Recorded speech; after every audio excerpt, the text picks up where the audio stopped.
Good morning. मैं जनार्दन कुमार निषाद, कक्षा second year, विषय शारीरिक शिक्षा में हम आपको आज बताएंगे ड्रग्स एवं डोपिंग। ड्रग्स और डोपिंग में सबसे पहले हम जानेंगे डोपिंग। डोपिंग क्या है? विभिन्न प्रकार की मादक द्रव्यों की सेवन की विधि को डोपिंग कहते हैं। अर्थात विश्व स्वास्थ्य संगठन ने कहा है, जब भी मानव के शरीर के शारीरिक क्रिया तंत्र को सुधारने या लाने की दृष्टि में किसी तत्व या रसायन का प्रयोग किया गया, उसे डोपिंग कहते हैं। अर्थात जब खिलाड़ी थकान की अनुभव करता है या उत्तेजना या आनंद पाने की चेष्टा करता है, तब उस समय वह डोपिंग करता है, अर्थात नशे का प्रयोग करता है। वह नशा ड्रग्स के माध्यम से वह लेता है। जो इस प्रकार हम जानेंगे, डोपिंग विभिन्न प्रकार के मादक द्रव्यों के सेवन की विधि को क्या कहते हैं? डोपिंग कहते हैं। हम डोपिंग जान लें, प्रयोग भी जान लें। जब खिलाड़ी ड्रग्स लेता है तो उस समय उसे यह अनुभव न हो कि किसी कार्य को करते समय पीड़ा न हो, या ड्रग्स लेता है तो उसे उत्तेजना न हो, अर्थात उत्तेजित होना चाहता है, अर्थात ब्लड सर्कुलेशन क्या करता है? बढ़ाता है। दूसरी बात, थकान की अनुभव न हो, थकान की अनुभव न हो। दूसरा, क्षणिक आनंद की अनुभव होना, अर्थात ड्रग्स लेने से कुछ समय के लिए जब वो नशे में रहता है तो उसे क्षणिक अर्थात आनंद की, सुख की प्राप्ति होती है। जैसे कुछ दर्द निवारक या पीड़ा ड्रग्स होने से मस्तिष्क बार बार उसी दर्द पे जाता है, जिससे वो खिलाड़ी क्या करता है? ड्रग्स लेता है, अर्थात उसे भूल जाता है और वह ड्रग्स लेके उस कार्य को सही रूप से करता है। क्षणिक उत्तेजना में जब नशे में रहता है तो वह क्या है? रक्त क्या होता है? तेजी से रक्त स्राव करता है, रक्त संचार को बढ़ा देता है, जिससे वो खिलाड़ी क्या करता है? उत्तेजित होकर, अर्थात उस कार्य को लगता है उसे थकान नहीं है और उस कार्य को उसी स्पीड से कार्य को करता रहता है। थकान की अनुभव न हो, अर्थात थकान की अनुभूति न हो। जब खिलाड़ी के मस्तिष्क में चेतना में शून्य, ड्रग्स पाते ही क्या करता है? वो शून्य कर देता है, अर्थात उस पे दिमाग नहीं जाता है, अर्थात उसे सोचता नहीं है और उस कार्य को सुचारू रूप से करता रहता है, अर्थात उस कार्य को सही ढंग से कर लेता है। क्षणिक आनंद की प्राप्ति, ड्रग्स लेने से युवा क्षणिक आनंद एवं शक्ति संचार का अनुभव करता है, इसलिए खिलाड़ी ड्रग्स सेवन करता है। हम जानते हैं खिलाड़ी कई माध्यमों से सेवन करता है। अब हम जानते हैं कि कुछ ऐसे ड्रग्स हैं जो खिलाड़ी को तुरंत उसे उत्तेजित होना, रक्त स्राव को बढ़ावा के लिए वो किसी और माध्यम का प्रयोग करता है। जैसे आइए रक्त डोपिंग। रक्त डोपिंग में विभिन्न प्रकार के मादक द्रव्यों को नसों में सुई के माध्यम से सीधे सेवन की विधि को रक्त डोपिंग कहते हैं। अर्थात यह जान लें, विभिन्न प्रकार के मादक द्रव्यों को सुई के माध्यम से सीधे नसों में प्रवेश कराने की विधि को रक्त डोपिंग कहते हैं। इससे खिलाड़ी जैसे रक्त स्राव को, रक्तचाप को, संचार को बढ़ा देता है और वह जिस कार्य में खेलते समय थकान महसूस होती है, वह ड्रग्स लेने के बाद वह तेजी से संचार ब्लड हो जाता है और उस कार्य को उसी स्पीड से जैसे पहले खेल रहा था उसी प्रकार पुनः खेलना शुरू कर देता है।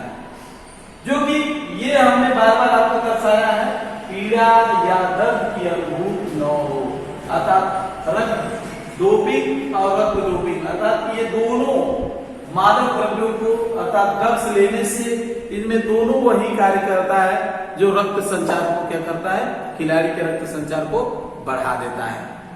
खिलाड़ियों द्वारा प्रयोग की जाने वाले औषधियों का कुप्रभाव भी होता है। वह जब कुप्रभाव का अध्ययन, वो कई ऐसे ड्रग्स हैं जिनके बारे में वह आप जानेंगे भी। आगे हम आपको कुछ ऐसे ड्रग्स के बारे में बताएंगे जैसे कि कौन से ड्रग्स लेने से क्या होता है और क्या हानि भी होती है, इसके बारे में हम आपको औषधि के सेवन के कुप्रभाव या प्रभाव। आइए सबसे पहले हम जाते हैं एम्फेटामिन। इसके सेवन से भूख कम लगती है, मांसपेशियों में खिंचाव होता है, मोच, हीट स्ट्रिक और संभावना बढ़ जाती है। इस औषधि का असर समाप्त होने से सेवन वाले व्यक्ति डिप्रेशन में हो जाता है। तमाम ये ऐसे औषधि हैं जो ड्रग्स है एम्फेटामिन।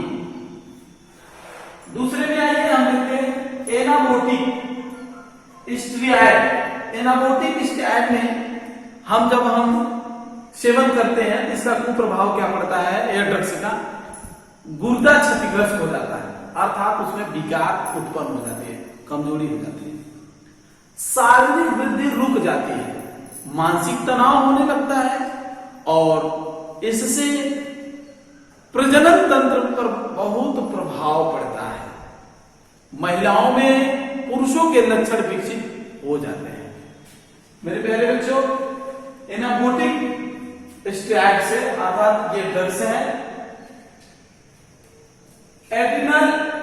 एड्रेनालिन लेने से, ड्रग्स लेने से मांसपेशियों में रक्त प्रवाह बढ़ जाता है। ये एड्रेनालिन से होता क्या है, मांसपेशियों में रक्त प्रभाव क्या होता है, बढ़ जाता है। इसके सेवन की खिलाड़ियों की प्रदर्शन क्षमता बढ़ जाती है, धावन अपनी क्षमता से अधिक तेज दौड़ने लगता है और गोला क्षेत्र, भाला क्षेत्र में क्या है, रक्तस्राव तेज होने से यह अधिक फेंक लेते हैं। अर्थात ये ऐसे प्रभाव है, अर्थात एड्रेनालिन लेने से ड्रग्स से खिलाड़ियों को लाभ होता है। आइए बी ब्लॉकर ड्रग्स लेने से अनिद्रा एवं अवसाद की परिस्थितियां झेलनी पड़ती है। अनिद्रा और अवसाद की झेलना पड़ता है। दूसरी बात, अस्थमा की शिकायत उत्पन्न हो जाती है, हार्ट फेल की भी शिकायत संभावना बढ़ जाती है। किससे, क्या है, बी ब्लॉकर।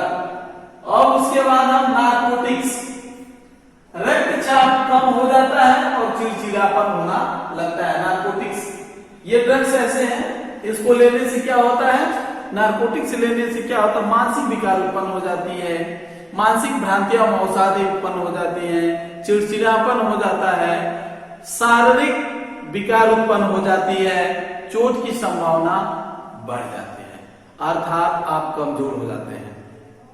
किसके, नारकोटिक्स के सेवन से आप कमजोर हो जाते हैं, हर प्रकार से कमजोर हो जाते हैं। इसलिए यह ड्रग्स आपके लिए कुप्रभाव डालता है।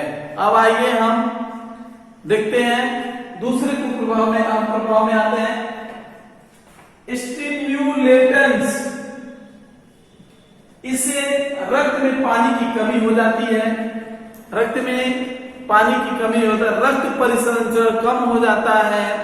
इसमें सेवन के वाले इसकी उम्र क्या होती है, कम हो जाती है। इसमें मानसिक भ्रांतियां अत्यधिक हो जाती हैं, अर्थात कुछ ऐसे प्रभावकारी दवाएं हैं, ड्रग्स हैं, और कुछ ऐसे कुप्रभाव ड्रग्स हैं जो खिलाड़ियों के ऊपर आने वाले समय में क्या होता है, प्रभाव डालता है, लाभ हो जाता है। अर्थात हमने बताया है कि ड्रग्स लेने से क्षणिक आनंद की प्राप्ति होती है, वहीं कुछ समय बाद उसे क्या होता है, तमाम इन लोगों से निपटना पड़ता है। अर्थात हृदय से रोग हो जाते हैं, पानी की कमी हो जाती है, मानसिक विकार हो जाते हैं, शारीरिक विकार हो जाते हैं।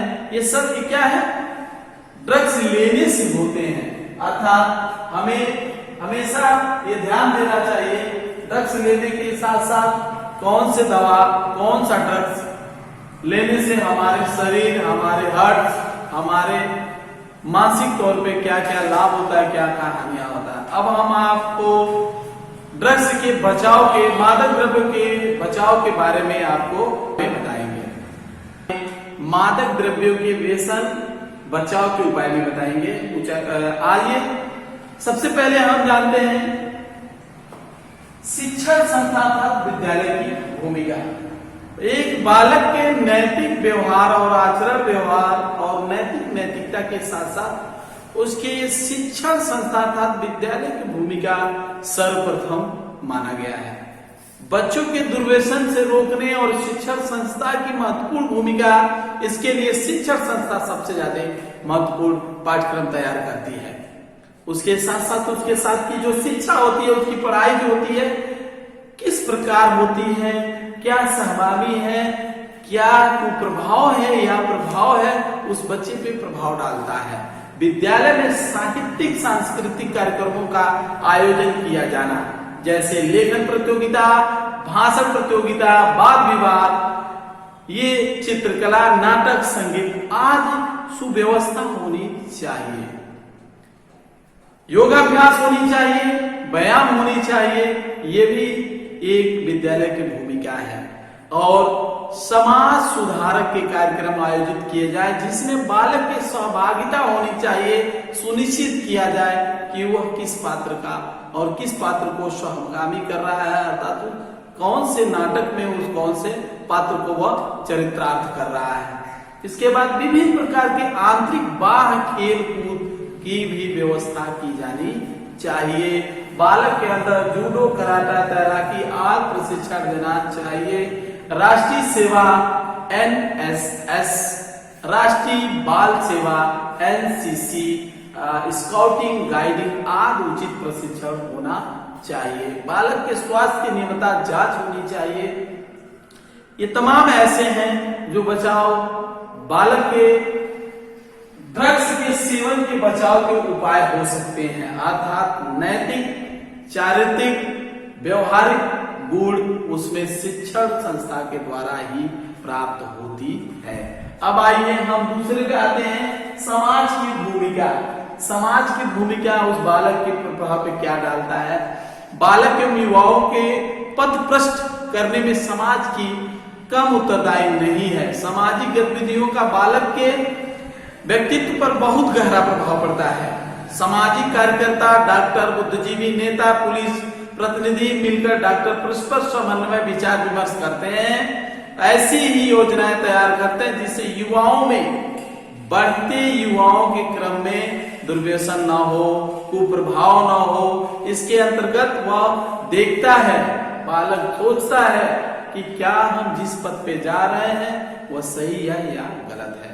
नशाखोरी की विरुद्ध जन जागृति उत्पन्न करना, अर्थात जब कोई नशा करता है, अर्थात तमाम ऐसे लोग नशा करते हैं, तो उसके प्रति क्या है, जागरूकता पैदा करना। इससे लाभ क्या है, हानि क्या है। कुछ दिनों पे क्या है, इसका जुलूस निकालना बहुत जरूरी है। विभिन्न प्रकार के माध्यम से, अर्थात प्रचारों के माध्यम से नशाखोरी के रुकावट के बारे में भी प्रचार प्रसार करना, वातावरण तैयार करना, नशीले पदार्थ की बिक्री पर पूर्णतः रूप से प्रतिबंध लगा देना चाहिए। सभी नगरों में नशा मुक्ति केंद्र स्थापित करना चाहिए। नशाखोरी के प्रति चिन्ह से संबोध का व्यवहार करना चाहिए। नशा मुक्ति के उपरांत पुनर्वास का प्रबंधन करना चाहिए।